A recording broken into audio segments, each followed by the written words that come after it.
Bismillahirrahmanirrahim. Assalamu alaikum. Lecture number 6 of General Science for Class 8, and it is the continued part of chapter Chemical Reactions. In our previous lecture, we have seen the topic radicals in detail, in which we have discussed some important radicals which we will use today. In today's lecture, we will discuss how to give the chemical formula of compound and types of chemical reaction. Chemical formula of compound. A chemical formula tells us the number of atoms of each element in a compound. It contains the symbol of elements present in a compound as well as atoms of each element, how many in the form of subscript. Now students, we will see how to write the chemical formula of compound. जब हम chemical formula लिखना सीखेंगे तो इसमें सबसे important चीज़ ये होगी, we must know the symbols of element which are making that particular compound. हम सबसे पहले देखेंगे कि केमिकल फार्मूला लिखने के लिए जो सबसे इम्पॉर्टेंट चीज़ है, we must know the symbols of element. और सेकंड चीज़ ये होगी द नंबर ऑफ एटम्स. एक एलिमेंट के कितने एटम उस पर्टिकुलर कंपाउंड की फॉर्मेशन में हिस्सा ले रहे हैं. केमिकल फार्मूला की नॉलेज से हमें ये भी पता चल जाता है. सिंबल्स पहले तो हम देखेंगे, उसके बाद उसके कितने एटम, किसी एक एलिमेंट के कितने एटम उस कंपाउंड फॉर्मेशन में हिस्सा ले रहे हैं, ये इन्फॉर्मेशन भी हमें केमिकल फार्मूला से मिलती है. और एक ख़ास बात, जब हम केमिकल फार्मूला को प्रैक्टिस स्टार्ट करेंगे, जब भी कोई कंपाउंड का फॉर्मूला लिखा जाता है, ये हमने प्रीवियस लेक्चर्स में आपको बार बार क्लियर किया था कि कंपाउंड में हिस्सा लेने वाले जो दो एलिमेंट्स हैं, एटलीस्ट दो एलिमेंट से मिलकर एक कंपाउंड बनता है. जो पहला एलिमेंट होता है कंपाउंड फॉर्मेशन में, उसकी वैलेंसी हमेशा प्लस पॉजिटिव होती है, और जो कंपाउंड का दूसरा एलिमेंट होता है उसकी वैलेंसी हमेशा माइनस नेगेटिव होती है. इस तरह से एक कंपाउंड फॉर्म होता है. So now let's start with the practice of how to write the chemical formula of compound. Steps for writing chemical formula of compound. जहन में एक चीज़ ज़रूर रखिएगा, कंपाउंड का फर्स्ट एलिमेंट हमेशा पॉजिटिव वैलेंसी वाला होता है, सेकंड एलिमेंट की वैलेंसी नेगेटिव होती है. ओवरऑल अगर हम देखें तो कंपाउंड एक न्यूट्रल ग्रुप ऑफ एटम होता है. यही फ़र्क बताया गया था आपको रेडिकल्स और कंपाउंड के दरमियान. Radicals charge particle group of atom होता है, जबकि कंपाउंड नेचर में एक न्यूट्रल ग्रुप ऑफ एटम होता है जिसके ऊपर कोई चार्ज नहीं होता. Step number 1. When you start writing the chemical formula of compound, first step is write down the symbols of elements which are making compound. आप सबसे पहले उस कंपाउंड में हिस्सा लेने वाले एलिमेंट्स के सिर्फ सिंबल्स लिखेंगे. Step number 2. Write down valencies of each element which are making compound on their superscript. जब आप सिंबल्स लिख लेंगे तो सेकंड स्टेप ये होगा, जो एलिमेंट्स उस कंपाउंड फॉर्मेशन में हिस्सा ले रहे हैं, आप उनकी वैलेंसीज, जो भी उस एलिमेंट की वैलेंसी है, आप उसके सुपरस्क्रिप्ट यानी उसके सिंबल के ऊपर लिखेंगे. दो एलिमेंट्स हैं, दोनों एलिमेंट्स की वैलेंसी आप उनके सुपरस्क्रिप्ट उनके ऊपर लिखेंगे. मगर यहाँ एक और चीज़ बहुत इंपॉर्टेंट है कि आपने सिर्फ वैलेंसी इन नंबर लिखनी है, यानी आपको चार्जेस लिखने की ज़रूरत नहीं है. ये बात मैंने पहले भी रिपीट की और ये अंडरस्टूड होगा कि फर्स्ट एलिमेंट की वैलेंसी हमेशा प्लस होती है, जो भी कंपाउंड फॉर्मेशन में एलिमेंट हिस्सा लेते हैं, और सेकेंड एलिमेंट की वैलेंसी हमेशा नेगेटिव होती है. तो हम चार्जेस नहीं लिखेंगे, सिर्फ उनके नंबर लिखेंगे कि उनकी वैलेंसी क्या है. फॉर एग्जांपल, किसी की वैलेंसी 1 है, किसी की 2 है, किसी की 3 है. We will just write the number of valency on each particular element as in their superscript, means on their symbols, उनके ऊपर लिखी जाएगी. Third step is interchange valencies of elements among each other. Interchange means crisscross. आप जो valencies respective elements के ऊपर लिख रहे हैं, दोनों एलिमेंट्स के दरमियान उन वैलेंसीज को आपस में इंटरचेंज करेंगे. पहले वैलेंसीज ऊपर सुपरस्क्रिप्ट में लिखी गई थी, लेकिन जब वो इंटरचेंज होंगी तो उनकी साइड्स चेंज होंगी और वो ऑपोजिट डायरेक्शन में ऑपोजिट एलिमेंट्स के सबस्क्रिप्ट में चली जाएंगी। यानी बजाय उनके सिंबल्स के ऊपर लिखने के आप वो उनको नीचे लिखेंगे, सबस्क्रिप्ट में लिखेंगे। Step number 4, after the completion of step number 3 you will get the chemical formula of compound। step number 4 में आप उस पर्टिकुलर कंपाउंड का केमिकल फॉर्मूला हासिल कर लेंगे। स्टार्ट करते हैं हम। पहला compound, chemical formula of water. Now for writing the chemical formula of water we are following the same steps as we have discussed। Step number 1 ये होगा कि हम ये देखेंगे वाटर एक कंपाउंड है, इसकी फॉर्मेशन में हिस्सा लेने वाले एलिमेंट्स कौन कौन से हैं। वी नो दैट वाटर का फॉर्मूला H2O है, तो इसका मतलब एलिमेंट्स कौन कौन से हिस्सा ले रहे हैं, hydrogen and oxygen. So first we will write the elements symbol only. Hydrogen का सिंबल H है and oxygen symbol is O। First we will write their symbols. Step number 2, we will write the valency of each element which are making compound on their superscript। superscript मतलब हम उस element के ऊपर, उसके symbol के ऊपर उनकी valency लिखेंगे, मगर वैलेंसी के साथ चार्जेस लिखने की हमें ज़रूरत नहीं है, only the number. Hydrogen has valency +-1, हमें चार्जेस की ज़रूरत नहीं है, we will write only 1। Oxygen has valency -2, but as I am repeating again again कि हमें चार्जेस की ज़रूरत नहीं है, we will write the number 2। Oxygen की वैलेंसी है 2। और हम ये बात भी नहीं भूलेंगे कि जब भी कोई कंपाउंड बनता है तो उसमें पार्टिसिपेट करने वाले पहले एलिमेंट की वैलेंसी हमेशा वो पॉजिटिव शेयर कर रहा होता है और सेकंड एलिमेंट जो है वो नेगेटिव वैलेंसी शेयर कर रहा होता है। और हाइड्रोजन के पास ये प्रॉपर्टी है कि वो दोनों वैलेंसीज शो करता है, plus as well as minus. Water के स्ट्रक्चर में हाइड्रोजन की वैलेंसी प्लस है। Step number 3, interchange of valency among the two elements. Hydrogen के ऊपर वैलेंसी 1 लिखी गई है और ऑक्सीजन के ऊपर 2।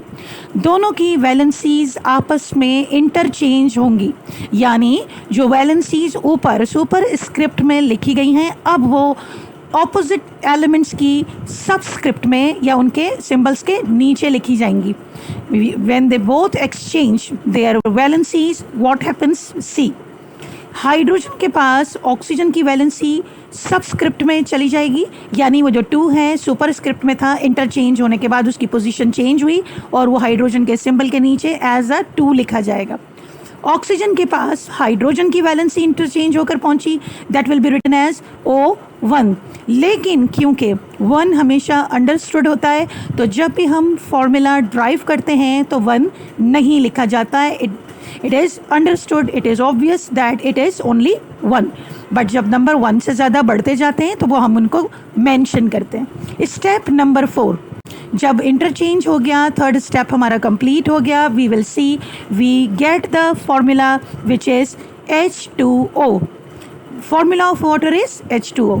अब अगर आप इस फॉर्मूले को थोड़ा सा एक्सप्लेन करें तो आप देख सकते हैं there are 2 atoms of hydrogen and 1 atom of oxygen forming a neutral compound which is called as water। अगर आप इसका एटॉमिक स्ट्रक्चर ड्रॉ करेंगे तो आपको 2 टाइम्स हाइड्रोजन ड्रॉ करना पड़ेगा और 1 टाइम ऑक्सीजन ड्रॉ करना पड़ेगा। और ये भी मैंने आपको बहुत क्लियरली एक्सप्लेन किया था कि इनके दरमियान जो बॉन्ड है, बॉन्ड एग्जिस्ट करता है वो कोवैलेंट बॉन्ड है, क्योंकि ये म्यूचुअल शेयरिंग से बन रहा होता है। लेकिन क्योंकि इस वक्त हम एटॉमिक स्ट्रक्चर्स डिस्कस नहीं कर रहे हैं तो सिंपली केमिकल फॉर्मूला कंपाउंड का हमने हासिल कर लिया है। Hydrogen having 2 atoms, oxygen 1 atom and they are forming the compound water. One more important thing here to share कि कंपाउंड एक न्यूट्रल ग्रुप ऑफ एटम होता है। अगर आप अब यहाँ पर इसका न्यूट्रल होना भी चेक कर सकते हैं। There are 2 atoms of hydrogen, it means +2, क्योंकि 2 हाइड्रोजन हिस्सा ले रहे हैं। Valency of oxygen is -2, so +2 और -2 कैंसिल हो जाता है। तो वाटर की नेचर क्या है, ये एक न्यूट्रल कंपाउंड है। Chemical formula of carbon dioxide. Carbon dioxide carbon dioxide के फॉर्मूले के अंदर we know that there are two elements, carbon and oxygen. ये जो दरमियान में डाई, ट्राई, मोनो वर्ड्स आते हैं, इनके मीनिंग भी आपको पता होना चाहिए। Mono means indication of one, di means two, tri means three, tetra means four and so on. तो जहाँ जहाँ हम इस तरह के नंबर्स यूज़ करेंगे मैं आपको साथ साथ बताती जाऊँगी। तो फॉर्मूला हमें लिखना है carbon dioxide. Step number 1, we will write the element symbol which are making the compound carbon dioxide. It means we will write first carbon, which is represented by the symbol C, oxygen by the symbol O. Step number 2, we will write their respective valencies on their symbols top, means in their superscript. Carbon has the valency plus minus 4, and I am repeating again and again, we are not writing their charges, we just write their valency. So carbon here, और compound की ये वाली property भी नहीं बोलनी है कि पहले एलिमेंट की वैलेंसी हमेशा प्लस होती है कंपाउंड फॉर्मेशन में, दूसरे एलिमेंट की हमेशा नेगेटिव होती है। तो कार्बन की अगर हम नेचर देखें तो वो यहाँ पर अपना प्लस शेयर कर रहा होगा। So we will write only 4. Oxygen has valency -2. We are not writing the charge, we just write the number 2. Step number 3, interchange of valency. But before that, ज़रा गौर से देखिए, कार्बन की वैलेंसी 4 और oxygen की 2 है। ये दोनों नंबर मज़ीद सिंपल हो सकते हैं, और मैथमेटिक्स की फॉर्म में टर्म्स में अगर हम देखें तो 4 और 2 के दरमियान हम हाईएस्ट कॉमन फैक्टर भी ले सकते हैं, और इन दोनों के दरमियान हाईएस्ट कॉमन फैक्टर रहेगा 2। और मैथमेटिकली हम इसको इस तरह सॉल्व करते हैं कि दोनों नंबर्स के नीचे 2 लिखकर और उनको सिंपल करते हैं। और मैं इनको दूसरे वर्ड्स में ये भी कह सकती हूँ कि 2 और 4 आपस में कैंसिल हो सकते हैं। तो 2 1s are 2 and 2 2s are 4। अगला स्टेप हमारे पास ये आ गया कि 2 और 4 आपस में कैंसिल हो सकते थे। वी गेट कार्बन के ऊपर 2 आ गया, बिकॉज ऑक्सीजन वाले 2 से हमने इसको कैंसिल किया है। तो 2 1s are 2, ऑक्सीजन का 1 हो गया, और कार्बन का नंबर 4 से 2 हो गया। यानी कि अगर हम 2 और 4 का हाईएस्ट कॉमन फैक्टर लेते हैं तो वो 2 आ जाता है, और उस 2 को दोनों साइड्स के नंबर से जब हम डिवाइड करते हैं तो we will get on the carbon we get the number 2 and on the oxygen we get the number 1। Now these number interchange among each other. Carbon का 2 इंटरचेंज होकर सबस्क्रिप्ट में O के पास चला जाएगा, और ऑक्सीजन का 1 कार्बन के पास चला जाएगा। लेकिन कार्बन के पास 1 लिखने की ज़रूरत इसलिए नहीं होगी कि 1 अंडरस्टूड होता है। So in step number 4 we derive the formula CO2। The formula for carbon dioxide is CO2। 1 atom of carbon along with the 2 atoms of oxygen forming a neutral compound carbon dioxide. And remember, dioxide का मतलब है 2 oxygen. You can easily see with the help of the formula there are 2 oxygens, CO2। If you remember the atomic structure of carbon dioxide, 1 atom of carbon sharing with the 2 atoms of oxygen। एक carbon की valency होती है +4, और इस compound के अंदर 2 oxygen मौजूद हैं, तो इसका मतलब हुआ -4, और दोनों चार्जेस आपस में कैंसिल हुए। कंपाउंड की नेचर न्यूट्रल होती है। We derive CO2। एक और बात, मैं दोबारा से आपको स्टेप नंबर 3 को फिर से क्लियर कर दूं ताकि आप इसको याद रखें कि स्टेप नंबर 3 में कार्बन की वैलेंसी 4 और ऑक्सीजन की हमने 2 लिखी थी, और ये नंबर्स आपस में कैंसिल हो सकते थे, या मैथमेटिक्स में अगर हम देखें तो हम 2 दरमियान नंबरों के एक हाईएस्ट कॉमन फैक्टर लेते हैं जो कि 2 है। 2 की वजह से दोनों नंबर्स रिस्पेक्टिव साइड्स पर 2 से डिवाइड हो गए। So we will get 2 1s are 2, 1 आ गया ऑक्सीजन के ऊपर, और 2 2s are 4, तो कार्बन के ऊपर 2 आ गया। ये नंबर्स आपस में इंटरचेंज हुए तो हमें फॉर्मूला मिला CO2। C के साथ 1 लिखने की ज़रूरत नहीं, हमेशा 1 का नंबर अंडरस्टूड होता है, वो नहीं लिखा जाता। और कार्बन के ऊपर जो 2 था वो ऑक्सीजन के पास चला गया, तो फॉर्मूला हमारा ड्राइव हुआ CO2। Next formula is chemical formula of magnesium chloride। Students, एक चीज़ आपको जहन में रखनी है कि हमारे जो प्रीवियस 2 लेक्चर्स थे, एक वैलेंसी और एक रेडिकल वाला, उसमें मैंने बहुत डिटेल्स में एलिमेंट्स की वैलेंसी, रेडिकल्स की वैलेंसी आपसे डिस्कस की। उसमें डिफरेंट टेबल्स भी हैं जिनसे आपको एलिमेंट्स की वैलेंसीज भी मिलेंगी और रेडिकल के लेक्चर में आपको तमाम रेडिकल्स की वैलेंसीज मिल जाएंगी।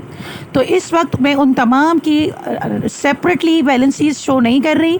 मैंने उस वक्त भी आपसे कहा था these 2 lectures are very important for you, so आप उन लेक्चर्स की मदद से एलिमेंट्स की वैलेंसी को रिकॉल भी कर सकते हैं। Step number 1, we will write the symbols of element which are making the compound magnesium chloride। Magnesium का सिंबल हम लिखेंगे क्योंकि इस कंपाउंड में मैग्नीशियम हिस्सा ले रहा है, और second element chloride means chlorine, so we will write the symbol of chlorine. Step number 2, we will write the valency of these elements on their superscript। इनके सिंबल के ऊपर इनकी वैलेंसी बगैर चार्ज के लिखी जाएगी। So magnesium has valency +2, we will write Mg2। हमें charges की ज़रूरत नहीं, हम चार्जेस नहीं लिख रहे। Chlorine valency 1, we will write 1 in the superscript. और फिर से मैं आपको एक चीज़ याद दिलाऊं, मैग्नीशियम का नंबर 12 था, इसकी वैलेंसी +2 है। क्लोरीन का नंबर 17 था, इसकी वैलेंसी -1 थी। हमें चार्जेस की रिक्वायरमेंट नहीं है, हम सिर्फ इनके नंबर्स ले रहे हैं। स्टेप नंबर 3, मैग्नीशियम का 2 और क्लोरीन का 1 आपस में इंटरचेंज होंगे। When they interchange, their position changes. The numbers which are written in the superscript, they change their position and they get the position in the subscript of opposite element। Magnesium के पास chlorine का 1 आ गया subscript में नीचे, और chlorine के पास magnesium की valency 2 आ गई सबस्क्रिप्ट में। 1 अंडरस्टूड है, जब हम फॉर्मूला ड्राइव करेंगे तो 1 नहीं लिखेंगे। So we get the formula in step number 4, magnesium chloride MgCl2। Again I am starting the explanation of the formula. Magnesium की वैलेंसी +2 है, क्लोरीन की 1 की वैलेंसी -1 है, और यहाँ कितने क्लोरीन है? 2, तो ये हो गया -2 +2 -2 कैंसिल हुआ, कंपाउंड न्यूट्रल होता है। हमारे पास कंपाउंड का फॉर्मूला आ गया है MgCl2। इसके स्ट्रक्चर में एक मैग्नीशियम का एटम ड्रॉ करते हैं और क्लोरीन के 2 एटम्स ड्रॉ करते हैं। मैग्नीशियम अपने 2 इलेक्ट्रॉन 2 क्लोरीन से शेयर कर लेता है, तो एक न्यूट्रल कंपाउंड बन जाता है। So the formula for magnesium chloride is MgCl2। The next formula we have chemical formula of sodium carbonate। Sodium element है और कार्बोनेट जी। अब आपको रेडिकल्स वाले लेक्चर के बारे में भी थोड़ा बहुत ज़हन में रखना होगा, उस लेक्चर को रिकॉल करना पड़ेगा, क्योंकि मैं अब डायरेक्टली रेडिकल्स को यूज़ कर रही हूँ। रेडिकल्स क्या थे? Group of atom that carry the charge.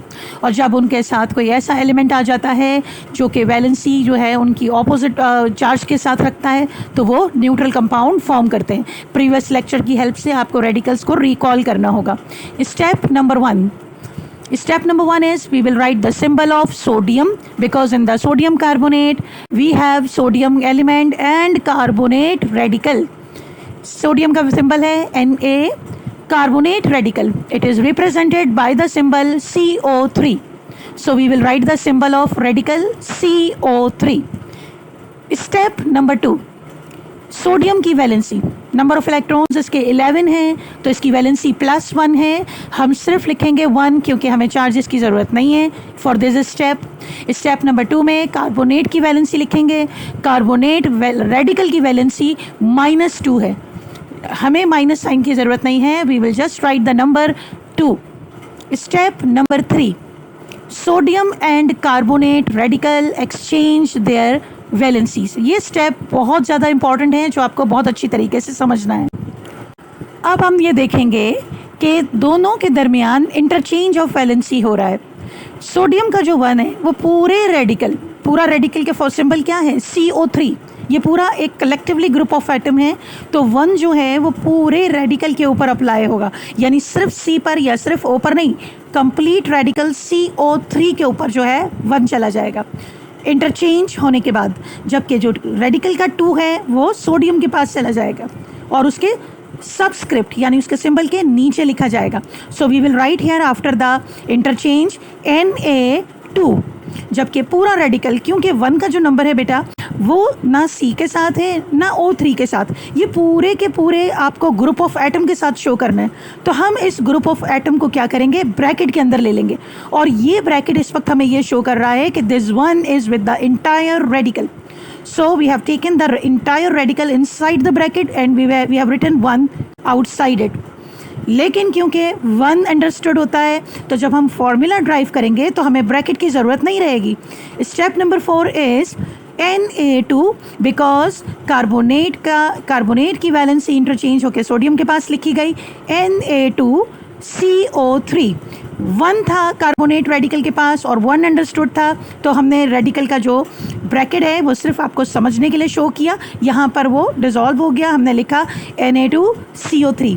इसका मतलब ये हुआ कि इस स्ट्रक्चर में 2 सोडियम के एटम्स अगर एक कार्बोनेट रेडिकल के साथ अटैच हो, ज्वाइन हो, तो एक न्यूट्रल कंपाउंड बनता है Na2CO3 which is called as sodium carbonate. Bracket का यूज़ मैंने क्यों किया ये आपको नेक्स्ट एग्जाम्पल में और अच्छी तरह से समझ में आएगा, लेकिन मैं यहाँ पर फिर रिपीट कर दूँ। ब्रैकेट लगाने का मकसद आपको ये समझाना था कि वो जो नंबर 1 सोडियम के ऊपर इंटरचेंज हो रहा था, वो इंटरचेंज होने के बाद ना कार्बन के नीचे लिखा जाएगा ना ऑक्सीजन के नीचे लिखा जाएगा। ये पूरा ग्रुप ऑफ एटम है, तो जो भी नंबर इंटरचेंज होकर आएगा वो रेडिकल पूरे के ऊपर अप्लाई होगा। So I have marked bracket here and 1 is written outside it because it is applied to the entire radical.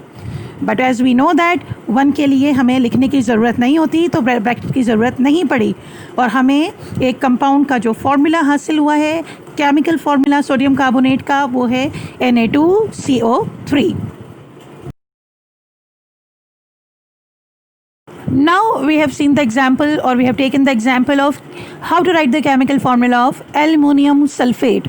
Aluminium इसका नंबर 13 है, रिमेंबर स्टूडेंट्स, और इसकी वैलेंसी +3 है। एल्युमिनियम सल्फेट, अब देखिए यहाँ सल्फेट एक और रेडिकल ग्रुप ऑफ एटम जिसके ऊपर चार्ज मौजूद है।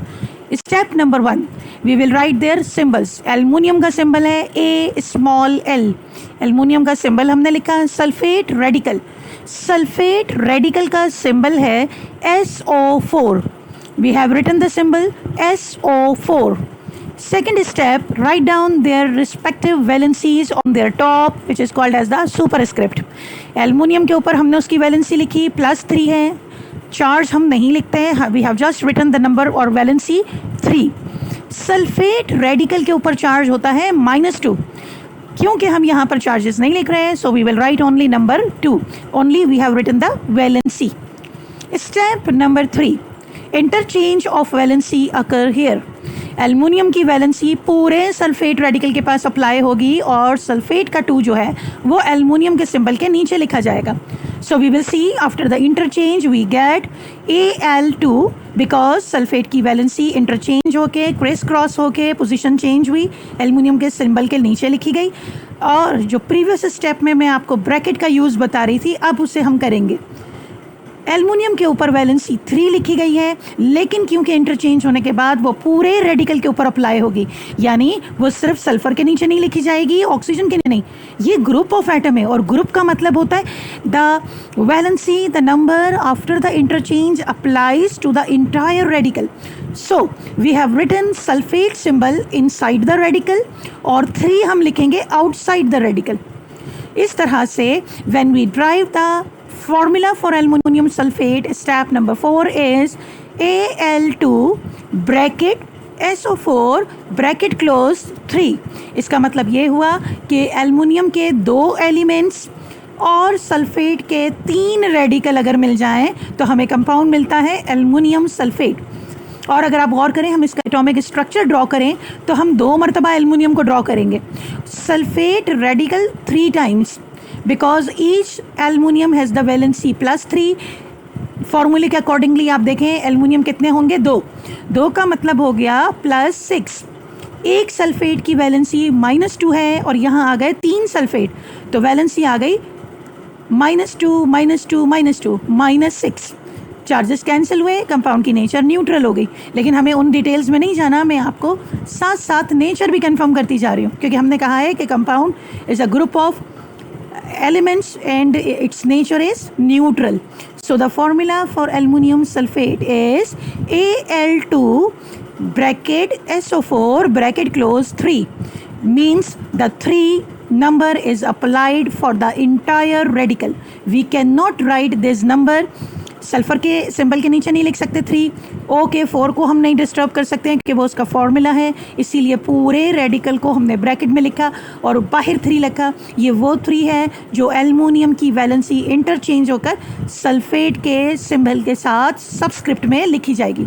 So the formula is Al2SO4 bracket close 3. And for practice, last formula, chemical formula of phosphorus trichloride. phosphorus number 15 है इसका.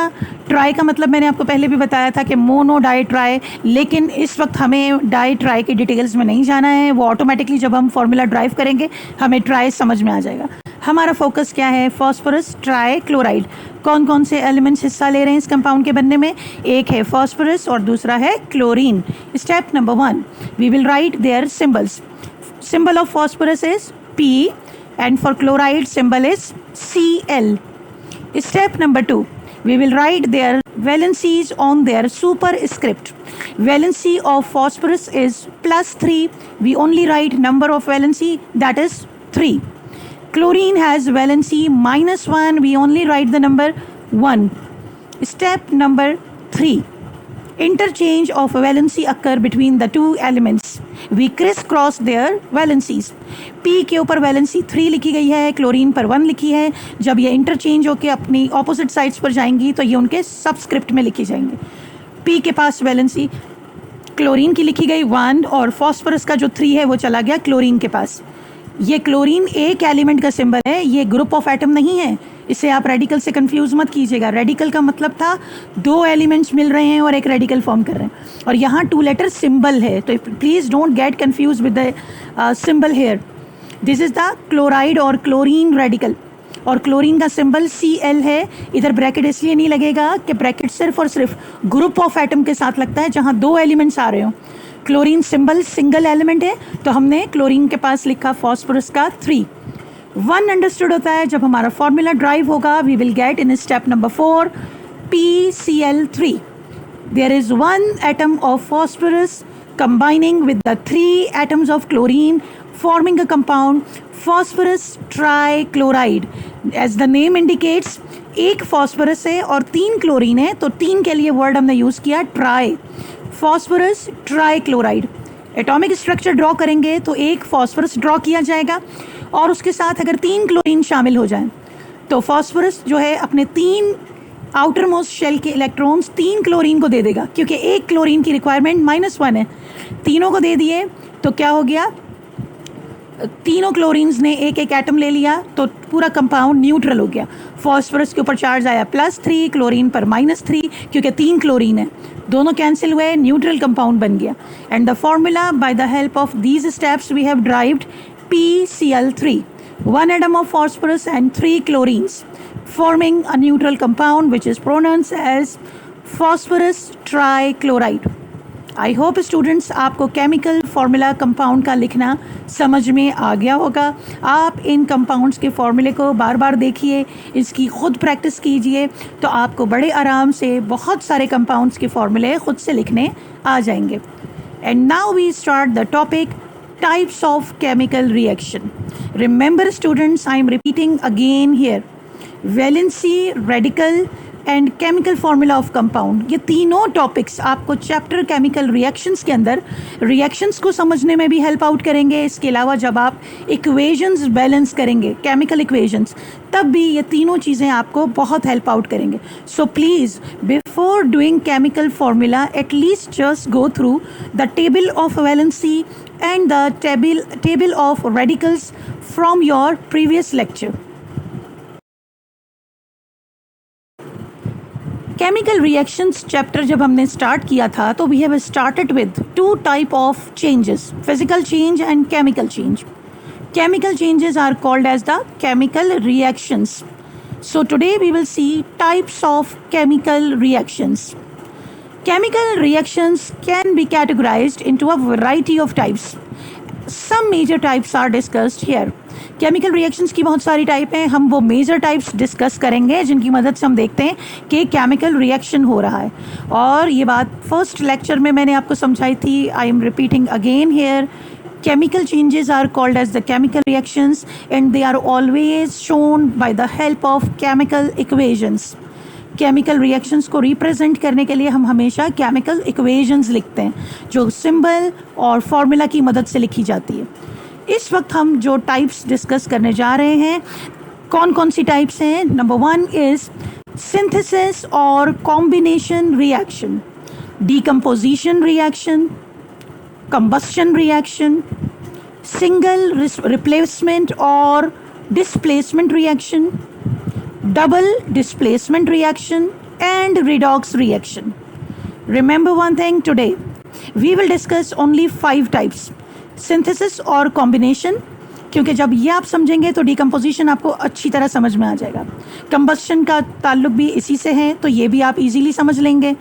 सिंगल डिस्प्लेसमेंट और डबल डिस्प्लेसमेंट एक दूसरे के साथ चलते हैं, तो ये दोनों भी आपको अच्छी तरह समझ में आएंगे। रिडॉक्स रिएक्शन हम अपने नेक्स्ट लेक्चर में, जो हमारा लास्ट लेक्चर होगा केमिकल रिएक्शंस का, ये टॉपिक हम इंशाल्लाह अपने नेक्स्ट लेक्चर में कवर करेंगे। तो आज हमारा फोकस होगा synthesis, decomposition, combustion, single displacement और double displacement reactions. Combination reaction, combination का मतलब क्या है? कंबाइनिंग, यानी दो चीज़ों का मिलना, क्योंकि जब भी एक कंपाउंड बनता है तो एट लीस्ट 2 एलिमेंट्स के मिलने से बनता है। सिंथेसाइज, कॉम्बिनेशन, मैन्युफैक्चरिंग, ये सब एक ही तरह की टर्म्स हैं। और अगर बिल्कुल सिंपल तरीके से इसका मीनिंग देखें तो कंबाइन होना 2 एलिमेंट्स का, सिंथेसाइज यानी कोई मेकिंग प्रोसेस हम देख रहे हैं।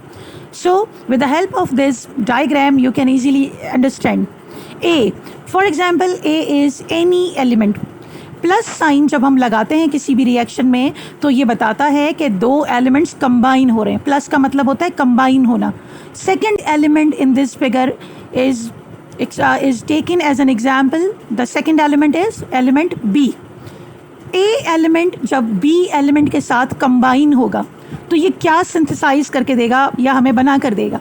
पहली बात, जब हम रिएक्शन लिखते हैं तो जो एलिमेंट्स रिएक्शन में हिस्सा लेते हैं उन्हें रिएक्टेंट्स कहा जाता है, because they are combine, their combination is shown with the help of plus sign. ये एलिमेंट्स आपस में कंबाइन हो रहे हैं और जब हम केमिकल इक्वेशन लिख रहे होते हैं तो the beginning elements are called as the reactants, इनका कंबाइन होना, एंड दे फॉर्म का मतलब है रिएक्शन कंप्लीटेड। और ये चीज़ हम शो करते हैं by means of arrow in the reaction. Arrow का साइन बता रहा है कि कंप्लीट हुआ reaction, we get the resultant, और रिजल्टेंट के लिए टर्म हम यहाँ यूज़ करेंगे प्रोडक्ट। रिएक्टेंट्स इस्तेमाल हुए और उन्होंने हमें बनाकर क्या दिया? प्रोडक्ट बनाकर दी। क्या प्रोडक्ट बनेगी? A plus B. जब A B के साथ अटैच होगा, कंबाइन होगा, वो क्या सिंथेसाइज कर देगा हमें? AB. So new. So whenever an element A combines with an element B, they are forming a compound which is called as AB. These type of reactions are called synthesis or combination reaction, in which at least one product is formed or one compound is formed. Now, synthesis or combination reactions definition. It is a type of reaction in which at least one new compound is formed. It is also called as synthesis reaction. Example for the reaction is, we have taken here the example of carbon combines with, के लिए मैंने आपको क्या कहा था? Sign use करेंगे plus. Carbon combines with oxygen, oxygen का symbol क्या लिखेंगे? O2। जब भी रिएक्शन में मैंने आपसे कहा था कि oxygen, chlorine, hydrogen, nitrogen gases हिस्सा लेंगी, they exist in their diatomic form, और रिएक्शन में हिस्सा लेते वक्त हम इनका सिंबल क्या लिखेंगे? O2। कार्बन जब ऑक्सीजन से कंबाइन होता है, और ये क्या कहलाएंगे जब ये रिएक्शन में हिस्सा ले रहे हैं? They are called as reactants. जब कार्बन ऑक्सीजन के साथ कंबाइन होता है, it forms a compound. Forms के लिए we are marking here arrow sign. It forms a compound which is called as carbon dioxide, CO2। और ये क्या है, एक प्रोडक्ट है। जब कार्बन और ऑक्सीजन आपस में रिएक्ट करते हैं ये एक कंपाउंड फॉर्म करते हैं विच इज़ कॉल्ड कार्बन डाइऑक्साइड। अब आप इस रिएक्शन को एक नज़र दोबारा इसकी डेफिनेशन को देखिए कि सिंथेसिस और कॉम्बिनेशन ऐसे रिएक्शन को कहा जाता है जिसमें एटलीस्ट एक नया कंपाउंड बने। यहाँ पर दो एलिमेंट्स ने हिस्सा लिया, दो एलिमेंट्स कंबाइन हुए और उन्होंने हमें एक कंपाउंड दिया और उसका नाम है carbon dioxide. So this is a type of reaction which is called as synthesis और कॉम्बिनेशन। यानी कि ऐसी बहुत सारी एग्जाम्पल्स हमारे सामने आ सकती हैं जिनमें कम से कम दो एलिमेंट हिस्सा लें और वो हमें एक कंपाउंड बना कर दें। Let's see few other examples for the synthesis और combination reaction. Examples of synthesis reaction. पहली बात जहन में क्या है हमारे, कम से कम दो एलिमेंट्स मिलेंगे और वो हमें क्या करेंगे, एक कंपाउंड बना कर देंगे। अब हम इसी सिलसिले में कुछ एग्जाम्पल्स देखते हैं। Now the first example is reaction of hydrogen with chlorine. Hydrogen का सिंबल कैसे लिखा जाएगा, H2, क्योंकि ये डाई एटॉमिक फॉर्म में एग्जिस्ट करता है। मैंने 5 नेम्स आपसे डिस्कस किए थे प्रीवियस लेक्चर में जब हमने वैलेंसी डिस्कस की थी। Hydrogen, chlorine, nitrogen, oxygen. Hydrogen, chlorine, nitrogen, oxygen. जब ये एलिमेंट्स किसी रिएक्शन में हिस्सा लेंगे तो हम इनकी डाई एटॉमिक फॉर्म लिखेंगे और उनके सिंबल के नीचे हमेशा 2 लिखा जाएगा। So when hydrogen reacts with chlorine, H2 is the symbol for hydrogen, combines with के लिए प्लस का साइन, एंड combining with कौन से एलिमेंट के साथ कंबाइन हो रहा है, क्लोरीन, Cl2। हाइड्रोजन और क्लोरीन कंबाइन हुए और इन्होंने क्या सिंथेसाइज करके दिया, we will write arrow, we get HCl, because hydrogen और क्लोरीन जब आपस में मिलते हैं they give the compound hydrogen chloride और which is called as hydrochloric acid. So hydrogen chloride एक कंपाउंड है जो बनेगा और ये एक कंपाउंड है। तो ये हमारा सिंथेसिस रिएक्शन कंप्लीट हुआ कि कम से कम 2 रिएक्टेंट्स हैं और उन्होंने हमें एक प्रोडक्ट दिया। यहाँ HCl के साथ नंबर 2 लिखा गया है, 2 एज अ कोएफिशिएंट लिखा गया है। कोएफिशिएंट का मतलब ये है कि ये 2 हमें बता रहा है कि रिएक्शन में हिस्सा लेने वाले एलिमेंट्स थे 2 हाइड्रोजन और 2 क्लोरीन। हाइड्रोजन की डायटोमिक स्टेट में था, क्लोरीन डायटोमिक स्टेट में था, लेकिन वो दोनों गैसेस की फॉर्म में थे। अब इन्होंने हमें जो कंपाउंड फॉर्म करके दिया है वो एक लिक्विड फॉर्म में है। इसके साथ 2 ये बता रहा है कि यहाँ पर 2 हाइड्रोजन है और 2 क्लोरीन है। कोएफिशिएंट जो नंबर हमने लिखा हुआ है इसकी डिटेल्स इंशाल्लाह जब हम बैलेंसिंग ऑफ इक्वेशंस सीखेंगे तब आपको बहुत अच्छी तरह समझ में आएगा। इस वक्त आप अपना फोकस ये रखेंगे कि 2 एलिमेंट के मिलने से कम एक कंपाउंड बनता है। जो कोएफिशिएंट्स नंबर लिखे गए हैं, I will explain these numbers in our last lecture how to balance the chemical reactions. Here the important thing only to remember is we are just discussing the different types of reaction in which the first type is synthesis, जिसके अंदर हम क्या देख रहे हैं, कम से कम 2 elements का मिलना और एक कंपाउंड का बनना। Second example is water formation. Hydrogen and oxygen, when they combine, hydrogen is written as H2, oxygen is written as O2, they are forming the compound water, H2O. यहाँ पर भी आपको एफिशिएंट के अंदर नंबर्स देख रहे हैं 2। ये नंबर्स जो है इस पूरे रिएक्शन को बैलेंस कर रहे हैं। हम बैलेंसिंग सीखेंगे तो हमें बहुत अच्छी तरह से समझ में आ जाएगा, लेकिन हम यहाँ देख लेते हैं कि there are 2 hydrogen atoms and there are 2 molecules of hydrogen atom. When they combine with 1 molecule of oxygen they give us 2 molecules of water, 2H2O. It means hydrogen और ऑक्सीजन कंबाइन हुए और उन्होंने हमें कंपाउंड बना कर दिया water. Third example is sodium chloride formation. When sodium element combines with chlorine element it gives us compound sodium chloride, जिसे commonly table salt भी कहा जाता है। सोडियम अगर क्लोरीन से कंबाइन होता है तो वो हमें क्या कंपाउंड बना कर देता है, sodium chloride. The formula for sodium chloride is NaCl. So this is how at least 2 elements combine and they are giving us 1 compound. These type of reactions are called as synthesis or combination reaction.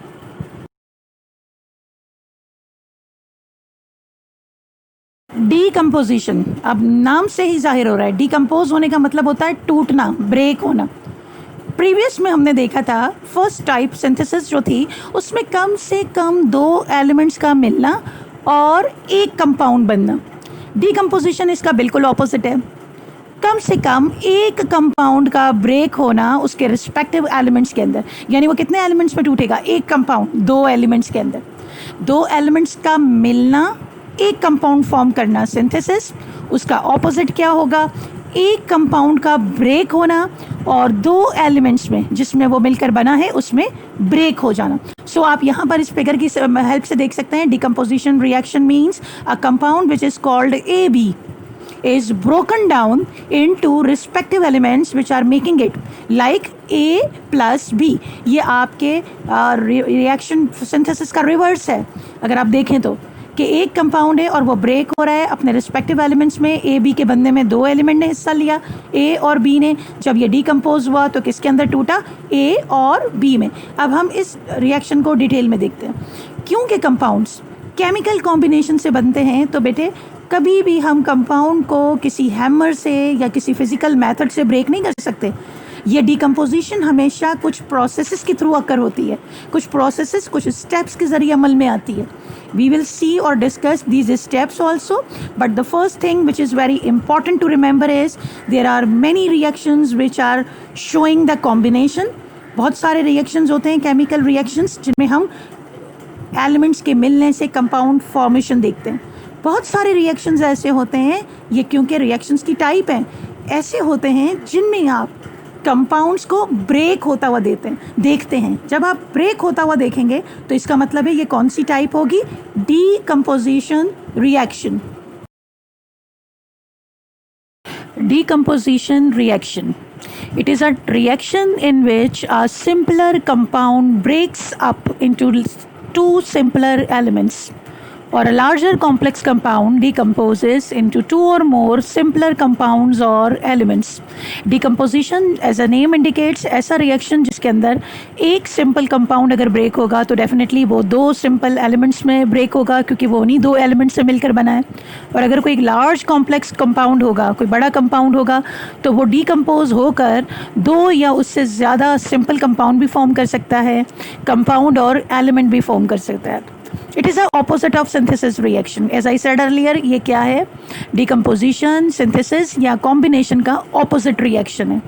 Examples: 2 water molecules when breaks up, it gives us hydrogen molecules and oxygen because it is composed of hydrogen and oxygen. But this breaking is not occur by any physical means. ये breaking का process जो है वो simply किसी भी physical method के ज़रिए adopt नहीं किया जा सकता। compounds की decomposition या breaking के लिए 2 तरह की जो है टेक्निक्स अप्लाई की जाती हैं। Number 1 by passing the electric current और बाय पासिंग द हीट। तो वाटर का मॉलिक्यूल अपने रिस्पेक्टिव एलिमेंट्स में ब्रेक होता है when we pass electric current through it. Another example of decomposition, calcium carbonate, a compound when it breaks up, ये complex compound है। पहला वाला कंपाउंड वाटर एक सिंपल कंपाउंड था, वो 2 एलिमेंट्स के अंदर ब्रेक हुआ। कैल्शियम कार्बोनेट एक थोड़ा सा कॉम्प्लेक्स कंपाउंड है, और जब ये ब्रेक होगा it gives us 2 compounds. It gives us calcium oxide as well as carbon dioxide. This breaking occurs by means of applying heat or by the absorption of heat. When calcium carbonate is heated, it gives us calcium oxide and carbon dioxide. So any reaction which is occur by the absorption of heat or by passing the electric current and it decomposes, it is called as the decomposition reaction. या तो वो compound अपने 2 respective elements के अंदर टूटेगा, और अगर वो कोई कॉम्प्लेक्स कंपाउंड है तो वो 2 सिंपल कंपाउंड्स के अंदर ब्रेक हो जाएगा। इस तरह के रिएक्शन को डीकम्पोजिशन रिएक्शन कहा जाता है।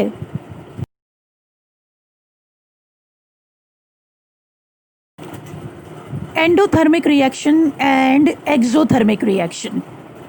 ये एंडोथर्मिक और एक्सोथर्मिक रिएक्शन की टर्म्स यहाँ पर इंट्रोड्यूस करना बहुत ज़रूरी है। अभी हमने कैल्शियम कार्बोनेट को ब्रेक होते हुए देखा, डिकम्पोज होते हुए देखा, लेकिन उस डिकम्पोजिशन में जो टेक्निक हमने यूज़ की थी वो था हीट अप्लाई करना, यानी वो कंपाउंड जब हीट को एब्जॉर्ब करता है तब वो ब्रेक होता है। ऐसे वो तमाम रिएक्शंस जो कि हीट एब्जॉर्प्शन से अमल में आते हैं उन्हें एंडोथर्मिक रिएक्शन कहा जाता है। The reactions which occur by absorption of heat और energy either in the form of heat और electricity is used is called as endothermic reaction. वो तमाम रिएक्शंस जो कि हीट या एनर्जी की एब्जॉर्प्शन से अमल में आए उन्हें एंडोथर्मिक रिएक्शन कहा जाता है। यानी वाटर की ब्रेकिंग भी एंडोथर्मिक प्रोसेस था, आपने उधर इलेक्ट्रिसिटी पास की थी। कैल्शियम कार्बोनेट का ब्रेक होना हीट एब्जॉर्प्शन से पॉसिबल हुआ, ऐसे रिएक्शंस को एंडोथर्मिक भी कहा जाता है। अब आप टाइप्स ऑफ रिएक्शन में डिफरेंट टर्म्स इंट्रोड्यूस हो रही हैं, उन्हें भी देख रहे हैं कि आपने कॉम्बिनेशन देखा, बनने का प्रोसेस, डीकम्पोजिशन देखा, टूटने का प्रोसेस, लेकिन टूटने के प्रोसेस में भी टेक्निक्स यूटिलाइज हुई क्योंकि ये कंपाउंड है, ये किसी फिजिकल मेथड से नहीं टूट सकता। केमिकली यूनियन होती है कंपाउंड्स में एलिमेंट्स की, तो आप उनको केमिकली मेथड अप्लाई करते हैं। यहाँ पर कैल्शियम कार्बोनेट जब हीट हुआ, it gives us calcium oxide and carbon dioxide. The next type is exothermic reactions. The reactions which are accompanied by the evolution of heat or light are called exothermic reaction. वो तमाम reactions जिन reactions के complete होने पर, उन reactions के complete होने पर heat release हो या वो light produce करें, उन्हें exothermic कहा जाता है। If you can remember or if you can imagine the reactions which involve the evolution of heat are called as the burning reaction. जितने भी बर्निंग प्रोसेसेस हैं उन सब में हीट रिलीज होती है। आप जब अगर एक स्टोव भी जलाते हैं, आपको देखा होगा कि उसके आसपास आपको हीट जो है वो महसूस होती है, गर्मी महसूस होती है, क्योंकि उस रिएक्शन में, उस बर्निंग प्रोसेस में हीट रिलीज़ होती है। जितने भी एक्सप्लोजिव प्रोडक्ट्स हैं जब वो बर्न होते हैं, एक्सप्लोजन होता है, तो वहाँ उन रिएक्शंस में हीट रिलीज़ होती है। So the best example to explain the exothermic reactions are the burning reaction. In chemistry they are also called as the combustion reaction. जितने भी बर्निंग और कंबस्शन प्रोसेसेस हैं वो सब के सब एक्सोथर्मिक है, क्योंकि इन रिएक्शंस की कंप्लीट होने पर इनमें से हीट रिलीज होती है। Like the burning of fuel, कोई भी फ्यूल अगर बर्न होता है, it is represented by C carbon. When it is burned in the presence of oxygen, it gives us carbon dioxide along with the release of heat. So the difference between endo and exo reactions are chemical reactions या तो heat absorption से possible हो रहे होते हैं और या फिर उनके रिएक्शंस के कंप्लीट होने पर हीट रिलीज हो रही होती है। अगर एब्जॉर्ब होगी तो एंडोथर्मिक रिएक्शन होगा, और अगर हीट बाहर रिलीज हो रही होगी तो उस रिएक्शन की नेचर एक्सोथर्मिक रिएक्शन होगी। Combustion reaction. All burning fuel reactions are combustion reaction. They are exothermic reaction as well. अभी हमने देखा कि एक्सोथर्मिक रिएक्शन हर उस रिएक्शन को कहा जाता है जिसके अंदर हीट और एनर्जी जो है रिलीज होती है। When you will see the example of burning of fuel, it is represented by the carbon in the presence of oxygen. When it is burned, it produces carbon dioxide, और इस reaction के अंदर जो है heat release होती है। तो combustion के जितने भी प्रोसेसेस हैं ये सारे के सारे एक्सोथर्मिक होते हैं, और अगर आप इसकी इक्वेशन को गौर से देखें तो इसे आप कॉम्बिनेशन रिएक्शन भी कह सकते हैं, क्योंकि दो एलिमेंट्स मिल रहे हैं और ये एक नया कंपाउंड फॉर्म कर रहे हैं। तो आपको केमिकल रिएक्शन के अंदर, एक रिएक्शन के अंदर मुख्तलिफ टाइप्स भी नज़र आ सकती हैं। ये वाला जो कंबस्शन रिएक्शंस हैं ये कॉम्बिनेशन रिएक्शन भी है, बर्निंग ऑफ फ्यूल की जो एग्जाम्पल हमने यहाँ ली है, और ये एक्सोथर्मिक टाइप ऑफ रिएक्शन भी है, क्योंकि इस रिएक्शन की कंप्लीट होने पर इस रिएक्शन में हीट भी रिलीज हो रही है। Now the third type of reaction is single displacement reaction. Single displacement reaction you can see in this picture.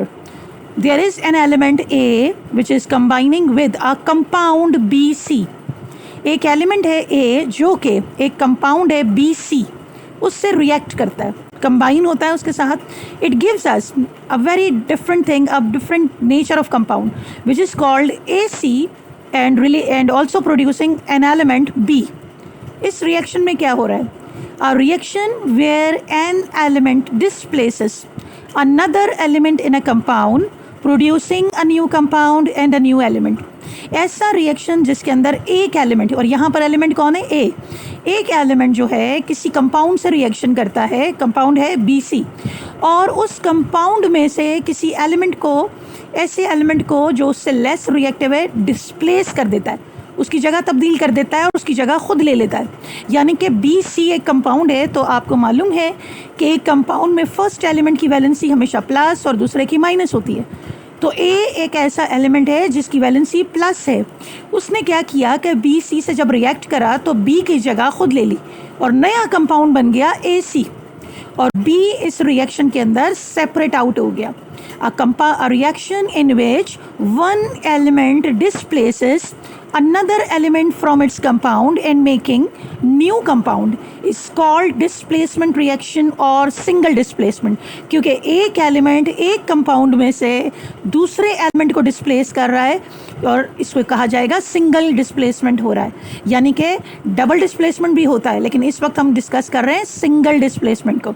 One element which is reactive, more reactive, it is going to displace another element from the compound, यानी दूसरे compound के element को displace कर रहा है, उसकी जगह को जो है वो खुद ले रहा है और एक नया कंपाउंड फॉर्म करके दे रहा है विच इज़ कॉल्ड AC, और जो B एलिमेंट है वो इसमें सेपरेट हो जाएगा, अलग हो जाएगा।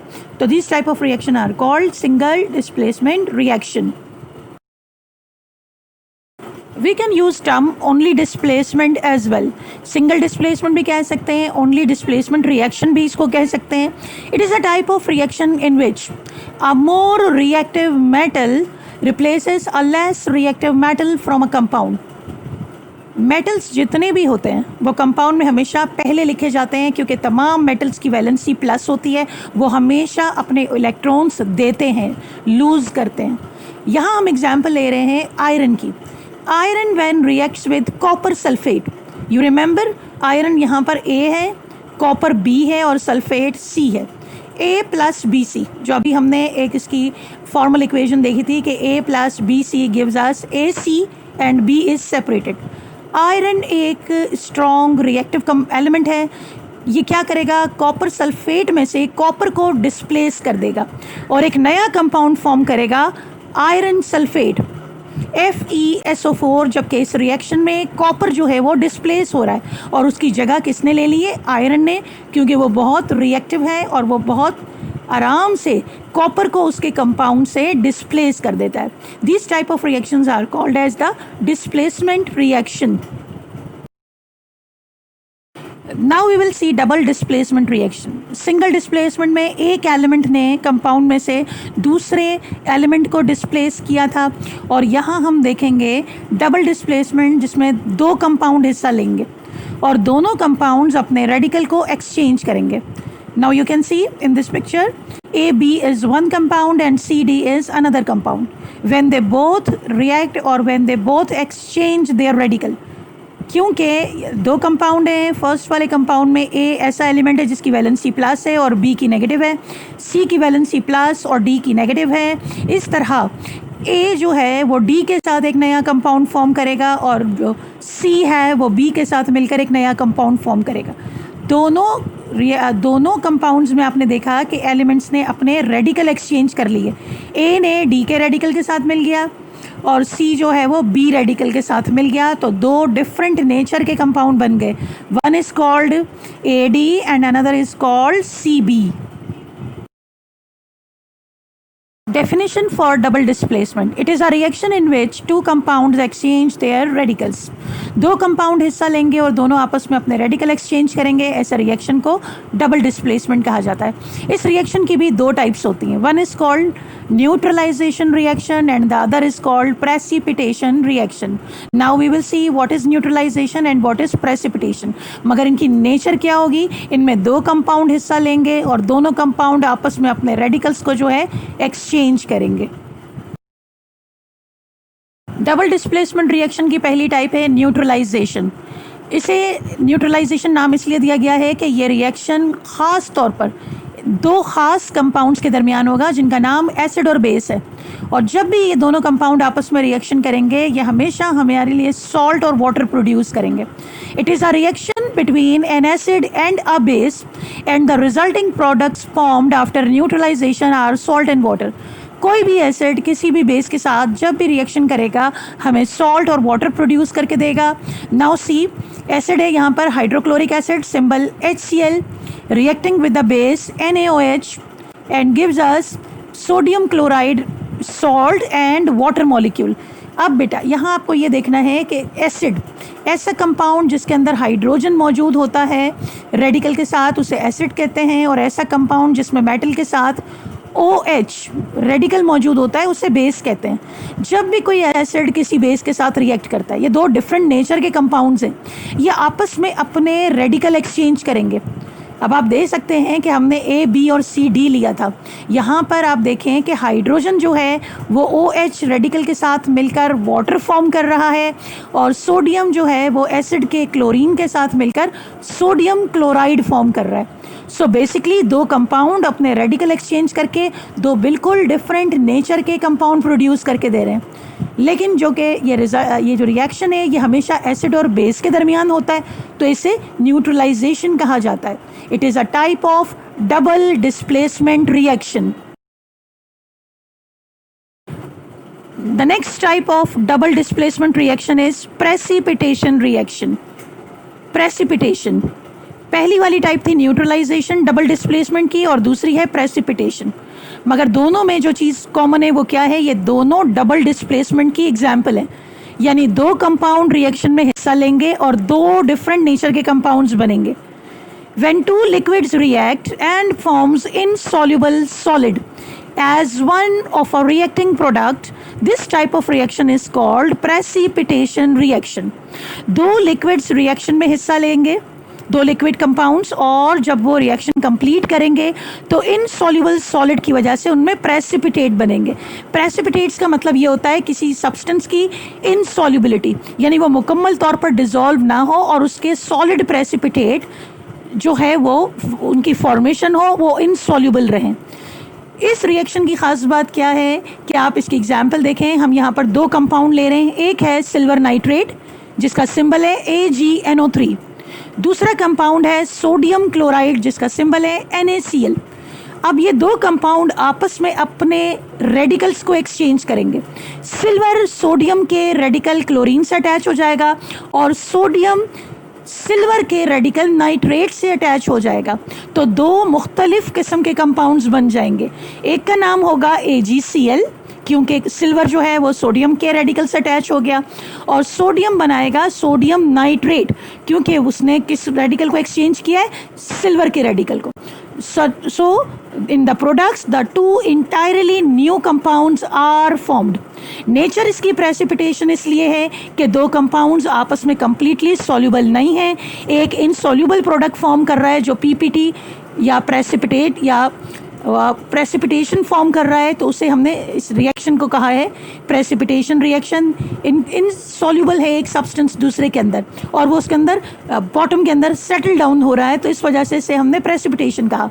लेकिन यहाँ इस रिएक्शन को अलग नाम इसलिए दिया गया कि इसके अंदर एक ख़ास पर्टिकुलर PPT फॉर्म हो रही है.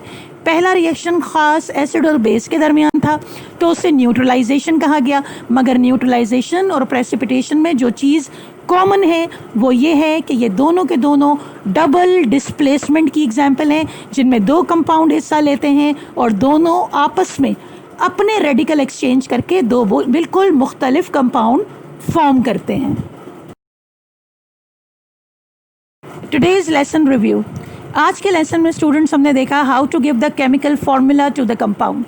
केमिकल फार्मूला किस तरह कंपाउंड के लिखे जाते हैं हमने उसकी प्रैक्टिस की. इसके अलावा हमने 5 रिएक्शंस की टाइप थी जिनमें से 4 को आज डिस्कस किया.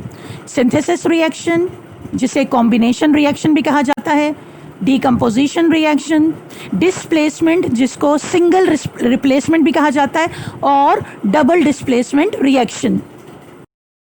In our next lecture we will discuss the 5th type of reaction which is called redox reaction. Next lecture में इंशाल्लाह हम रिडॉक्स रिएक्शन एक और टाइप है उसे डिस्कस करेंगे और बैलेंसिंग इक्वेशंस की प्रैक्टिस करेंगे. आपको इस लेक्चर से रिलेटेड जो भी क्वेरीज हों, जो भी प्रॉब्लम्स हों, उनके सॉल्यूशन के लिए आप अपने व्हाट्सएप ग्रुप के अंदर मुझसे डिस्कस कर सकते हैं. Thank you so much students. Assignment for today, write down the chemical formula of following compound. आपको यहाँ पर कुछ कंपाउंड्स के नेम दिए जा रहे हैं जिनके केमिकल फॉर्मूले आपको लिखने हैं.